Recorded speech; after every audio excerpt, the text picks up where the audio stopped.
with regards to this qunut, can you explain the method to do witr, prayer witr?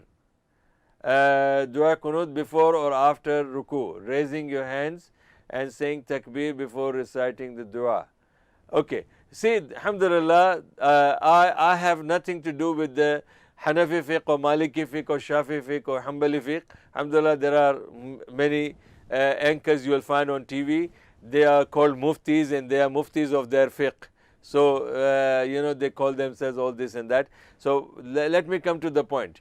Rasul sallallahu alaihi wasallam did read. Now, my answer will be only Quran and Hadith, whether the people follow the fiqh or not, but the Quran and Hadith says clearly that Rasul sallallahu alaihi wasallam did pray witr in two different ways.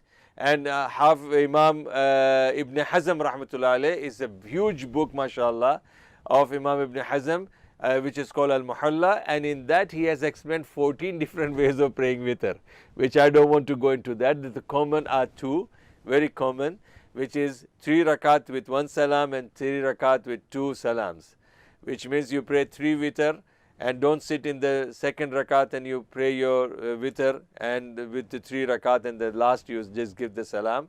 And in the last rakat you can read qunut by raising your hands, because this is known from the Sahaba. Hafiz Ibn al-Qayyim rahmatullah in his book which is called Zadul Ma'ad, he has quoted the narrations that the Sahaba used to raise, some of the Sahaba used to raise their hands while reciting the Quran, qunut. So it is, if they have seen Rasulullah doing that, then they would have been doing that. So otherwise, so this is something which you can take as an argument, and it can be dua qunut is open, mashallah, easy. You can read before the ruku or after the ruku, and you can raise your hands, and you can also read without raising your hands. Mashallah, they all are found. And as I said, these two books are the beautiful books, mashallah, very authentic book, mashallah. Muhalla of Ibn Hazm rahmatullah alayh and Zadul Ma'ad of Hafiz Ibn al-Qayyim rahmatullah alayh.